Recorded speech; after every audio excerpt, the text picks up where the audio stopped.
রেস্টুরেন্টের মতো দই বড়া যদি আপনারা বাড়িতেই খুব সহজে বানিয়ে নিতে পারেন তাহলে অত টাকা খরচ করে আর দোকান থেকে কিনতে হবে না।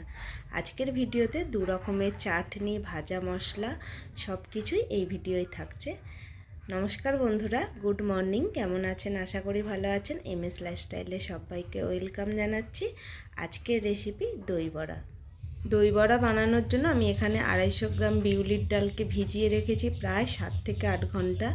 আপনারা চাইলেন ওভারনাইট ভিজিয়ে রাখতে পারেন, তবে ডালটা ভেজাবার আগে অবশ্যই 3 থেকে 4 বার ভালো করে ধুয়ে নেবেন। আর ডালটা ঠিকঠাক ভিজে গেছে কিনা সেটা জানার জন্য একটা থেকে একটা যখন ডালটা ছেড়ে যাবে তখনই বুঝতে পারবেন যে ডালটা একদম পারফেক্ট ভিজে গেছে। তো এখানে আগে আমি প্রথমে ভাজা মশলাটা আপনাদের সাথে শেয়ার করছি। এখানে নিয়ে নিলাম 4টে মতো শুকনো লঙ্কা, জিরে আর নুন, আর এটা ধনে, মানে গোটা ধনে। তো এটাকে একদম গ্যাসে স্লো করে গ্যাসকে তারপরে ভালোভাবে এটাকে কিন্তু ভেজে নিতে হবে। আর যখন একটা সুন্দর স্মেল আসবে তখনই বুঝতে পারবেন কিন্তু এটা ভাজা হয়ে গেছে। আর এটা মানে অনেক দিন ভাজা মশলা কিন্তু বাড়িতে স্টোর করেও রাখা যায়। তো এটা ঠান্ডা করার জন্য আমি একটা প্লেটের মধ্যে এটা ঢেলে নিলাম। একটু ঠান্ডা হয়ে গেলে তারপরে এটাকে দেখুন আমি গুঁড়িয়ে নিয়েছি। খুব সুন্দর কিন্তু এটা মিহিভাবে গুঁড়ো হয়ে গেছে। তো এটা আবার রেখে দেব। এরপরে কিন্তু বিউলির ডালটাকে আমি মিক্সিতে দিয়ে সুন্দরভাবে পেস্ট করে নেব। তবে আগে থেকেই কিন্তু আপনারা জল দেবেন না, একটুখানি বাটা হলে তারপরে যতটা পরিমাণ জল লাগবে ততটা দেবেন। দেখুন ঠিক এরকম একটা জিনিস মানে ব্যাটার তৈরি হবে। বেশি নরমও না আবার বেশি শক্তও না। এখন আমি একটা পাত্রের মধ্যে ব্যাটারটাকে নিয়ে নিচ্ছি। দেখুন পুরো ব্যাটারটা কিন্তু এতটা সফট হয়েছে।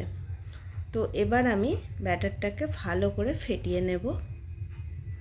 অবশ্যই এর মধ্যে একটু নুন দেব, দিয়ে তারপরে ফেটিয়ে নেব। আর যখন এটা ফেটাবো কিন্তু একদিকে ফাটাতে হবে, জিগজ্যাগভাবে কিন্তু ফাটাবেন না, তাহলে কিন্তু এটা ভালো মিক্স হবে না। আর যখনই এটা ফাটাবেন খুব স্মুথ হয়ে যাবে আর অনেকটা কিন্তু ফুলে উঠবে।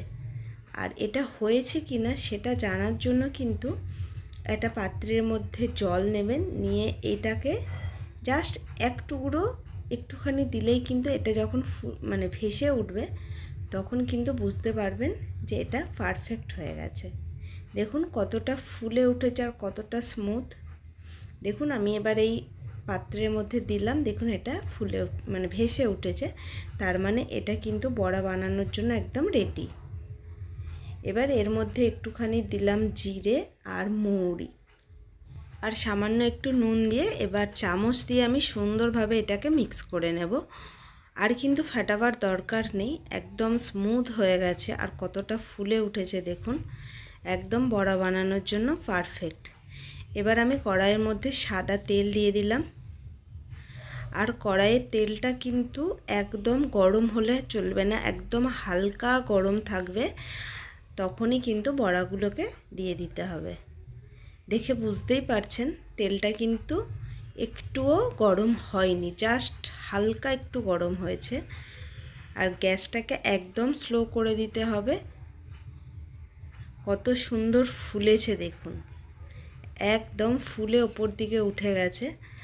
আর খুব মানে ব্রাউন কালার করে ভাজা চলবে না, হালকা মানে কালারটা এলেই সাদা সাদা দেখতে হলে সুন্দর লাগে।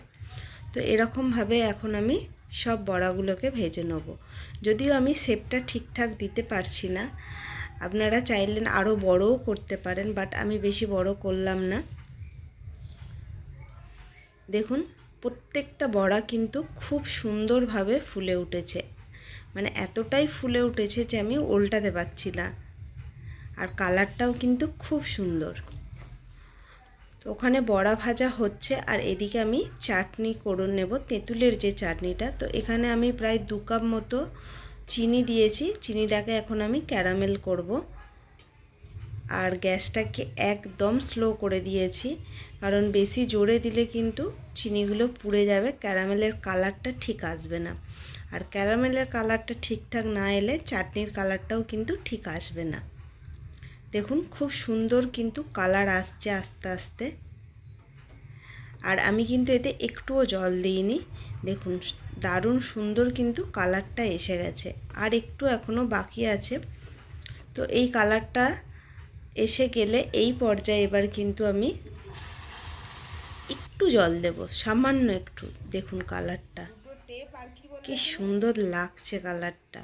আর এখানে যে আমি আগে থেকে তেঁতুলটাকে ভিজিয়ে রেখেছিলাম, সেই তেঁতুলের পাল্পটাকে আমি এখন মানে হাতে করে চটকে বের করে নেব। এবার ছাঁকনি দিয়ে ছেঁকে আমি ওই ক্যারামেলের মধ্যে দিয়ে দিলাম। এবার এটাকে কিন্তু ভালোভাবে মিক্স করে নিতে হবে। এখনও ক্যারামেলটা কিন্তু পুরোটা গলেনি, তার জন্য অপেক্ষা করতে হবে। আর এখানে দেখুন আমার সব বড়াগুলো কিন্তু পারফেক্ট ভাজা হয়ে গেছে, প্রায় 30টা মতো হয়েছে। এবার একটা পাত্রের মধ্যে আমি জল নিলাম, দিলাম 1 চামচ মতো নুন, এটাকে ভালোভাবে মিক্স করে নিলাম। নিয়ে এবার আপনি যতগুলো বড়া মানে সেদিনের জন্য বানাবেন ততগুলো কিন্তু ভিজিয়ে দিতে পারেন, আর বাকিগুলো কিন্তু একটা কন্টেনারে নিয়ে ফ্রিজেতে স্টোর করে রেখে দিতে পারেন। দেখুন এবার এর মধ্যে একটা ফ্রাই দেব, হচ্ছে যে সর্ষে আর আদা আর হচ্ছে কারি পাতা। এটা দিলে কি হয়, মানে জলের মধ্যে মিশিয়ে দিলে খুব সুন্দর কিন্তু একটা ফ্লেভার আসে, আর বড়াগুলোও কিন্তু খুব সুন্দর একটা মানে এর যে গন্ধটা সেটা মিশে যায়, খেতে কিন্তু আরও ইয়ামি হয়ে যায়। তো যাই হোক, এত ফুলে গেছে, মানে আমার একটু শর্ট জায়গাটা হয়ে গেছে, খুব সুন্দর কিন্তু এটা ফুলে গেছে। প্রায় আমি এটাকে রেখে দেবো 15 থেকে 20 মিনিট পর্যন্ত। আর এখানে দেখুন চাটনিটাও কিন্তু অলমোস্ট হয়ে গেছে। এবার বাকি যে জিনিসগুলো দেবার সেগুলো কিন্তু দিয়ে দেব। এখানে দিয়ে দিলাম 1 চামচ মতো চাট মশলা, দিয়ে দিলাম বিট নুন, মানে ওই যে কালো নুন যেটা সেটা, আর দিয়ে দিলাম লঙ্কার গুঁড়ো। দিয়ে এটাকে কিন্তু ভালোভাবে এবার মিক্স করে নিচ্ছি। চাটনি এখানে কিন্তু তেঁতুলের চাটনি রেডি। এবার বানাবো ধনেপাতার চাটনিটা। এখানে নিয়ে নিয়েছি তেঁতুলের পাল্প আর ধনেপাতা, রসুন আর কাঁচা লঙ্কা, আর এখানে টক দই। দইটা দেখেই বুঝতে পারছেন যে এটা আমার বাড়িতে বানানো দই। আগের ভিডিওয়ে আমি দই কিভাবে বাড়িতে বানাই সেটাও দেওয়া রয়েছে। তো 1 চামচ দই দিয়ে আমি ভালোভাবে মিক্স করে নিলাম। আর 15 থেকে 20 মিনিট পর দেখুন কত সুন্দর ফুলে গেছে। এবার আমি একটা বড়া নেব আর ভেতর থেকে জলটাকে বের করে নেব, নিয়ে সুন্দরভাবে এবার সাজিয়ে আমি দই বড়াটাকে রেডি করব। দেখুন কতটা ফুলে গেছে। এবার আমি এই টক দইয়ের মধ্যে একটু বরফ দিয়ে দিলাম। বরফটা দিলে মানে কি বলবো, দইটা না একদম ক্রিমি মতো থাকে, আর মানে আপনি যখন স্টোর করে ফ্রিজে রাখবেন তখন কিন্তু জল ছড়বে না। তো এর ওপরে এবার আমি সুন্দর করে কিন্তু দইটা দিয়ে দিচ্ছি। কতটা ক্রিমি লাগছে না দইটা, দেখেই বুঝতে পারছেন আপনারা। আর এখানে দিয়ে দিলাম ওই ধনেপাতার চাটনিটা, তারপরে দিয়ে দিলাম তেঁতুলের চাটনিটা। কি দেখে জিভে জল আসছে তো, একদম লাগছে না দোকানের মতো। ওপর দিয়ে দিলাম ভাজা মশলাটা। ভাজা মশলা কিন্তু সব কিছু তরকারিতে দারুণ সুন্দর লাগে।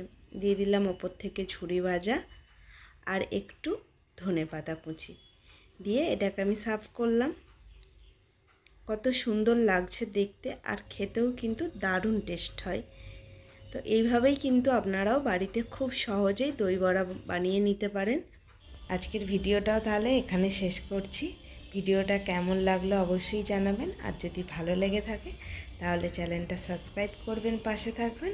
সবাইকে আজকের মতো টাটা, দেখা হচ্ছে আবার নতুন একটা ভিডিওর সাথে।